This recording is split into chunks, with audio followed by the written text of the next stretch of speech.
Notts County Talk. As I said in my instant reaction, I'm without George today. Now, usually we do all our videos and then put them straight up.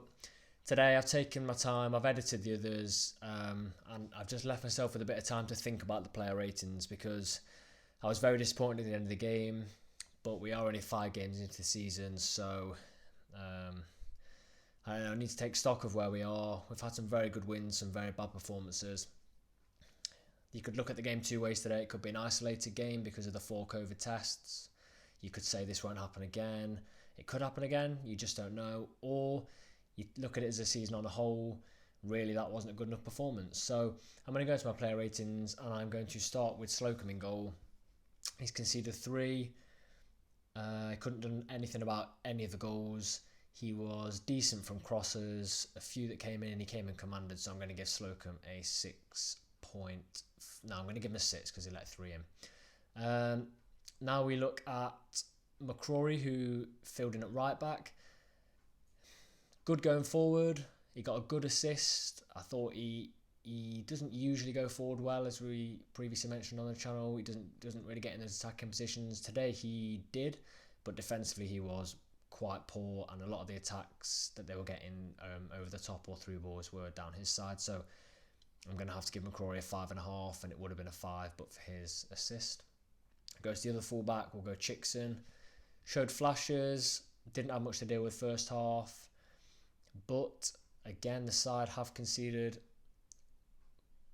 3 goals. He's not really had that much to play this season. He's not really been able to get into National League level, but this is one of the teams that, without being disrespectful to Maidenhead, they're one of the lesser teams in the division. So Chickson, for me, he gets a 5.5. He was okay. And that brings on to the centre backs. Ever reliable Rawlinson and Lacey. They usually get their 7s, 8s, 9s, sometimes 9.5 for fantastic performances. Today they both get 5s for me. They were both turned too easy for the third. One ball over the top took 2 of the best centre backs in the division straight out the game. If we're doing it by Lacey's standards, he was way off his usual ability. Rawlinson was poor. They didn't command their area in terms of headers. They were beaten pretty much all ends up. Most crosses, they looked nervy. If they did win it, it was last ditch. So I don't rate either of them highly today. And the fact we've conceded 3 with those 2 at centre back, do we bring Graham in for the next game? Maybe. But we'll then go to the pivot. The 2 that I really like, Reeves and Doyle. They always give a good account of themselves. I'm going to give Reeves a 7 because his work rate was just phenomenal, and I'm also going to give Doyle a 7. Now those 2, you never get a terrible game. They weren't at it as much today. I thought they were always a couple of seconds behind the play, especially Doyle. They did need to move the ball a little bit quicker because the players we had on the pitch, Knowles, couldn't really create things for himself, whereas if you give it Roberts and you wait a little bit to give it him, he can still make things happen, whereas Knowles needs to be in that run behind with his pace. So that's the ratings I've given those 2. I think I'll give both the rest if we have the personnel available. Maybe bring Wolf in and O'Brien if he's available for that game. We don't know if he's one that did come down with COVID. I presume so because he's not in the team. But they definitely need to rest those 2 because they don't need much work. They know exactly what they need to do. They've got the ability, they've got the experience. And that brings me to the other central midfielder, Rodriguez. Took his goal really well. He showed composure to beat his man. I thought he was a threat, and when we came off, as Jordan's already alluded to in our fan chat, we looked like we'd run out of creativity and ideas. So I'm going to give him a 7.5. I think the more he plays, the more he's getting into National League. You can see why he got so many goals and assists last season. So for me, if he had stayed on, we may have stood a better chance. But as Jordan also said, is it fatigue in the legs because he's not played as much this season as some of the other players. So that's my rating for Rodriguez. We'll go to the left with Enzio. Now, he got an assist. I don't know if it'll go down as an assist. He didn't know too much about it, but he looked disinterested today. I saw a few tweets floating about thinking the same thing. He's not the same player so far as last season. I mean, 9 times out of 10, his goal against Bonnet would have been saved by a keeper. It was just poor goalkeeping from Loach in that game. He's not taking players on. He's not finding space to have the shot. He's not as much of a threat, and I don't know what it is. He was the main man on the pitch today without Roberts, really, the main creative player, but he just didn't excite me. Anytime he got the ball, I never thought, right, Enzio's on it, the same way I do with Roberts, or the same way I did with Enzio last season. I never thought he's going to drive at them here and he's going to do really well. So for me, Enzio, a 6. Just gets a 6.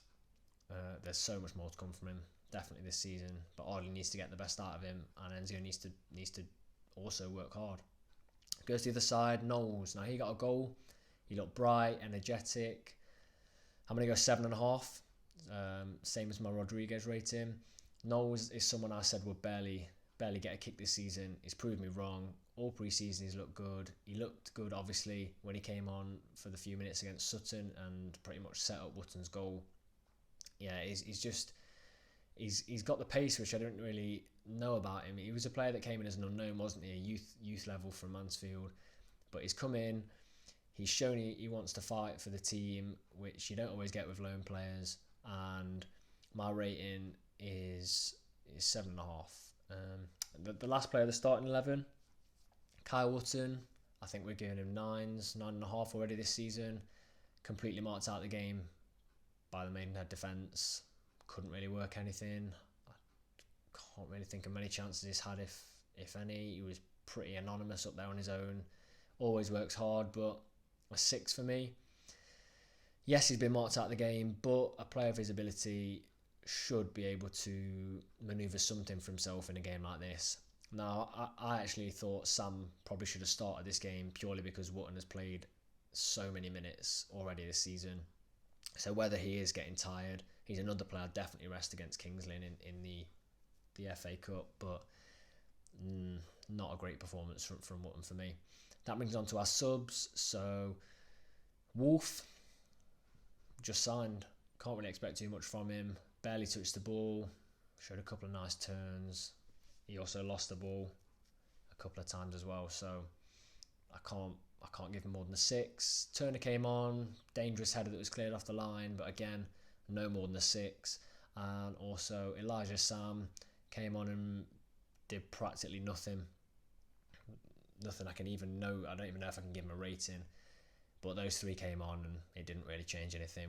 We were never going to score. We'd run out of steam after the first half. Fatigue maybe. But we also had a lot of rotation. So not great scores this week. Hopefully we've got now no midweek game. So we can put things right. We can try things maybe against Kings Lynn. I don't know how much we're going to take the Kings Lynn game seriously. I think this is a season where, do we need distractions from the cup? Maybe not. Maybe we need to focus on the league, because already we've got 2 losses against 2 teams that you would think we wanted to definitely get 3 points against. So leave me your ratings in the comment section below. As always, don't forget to like and subscribe.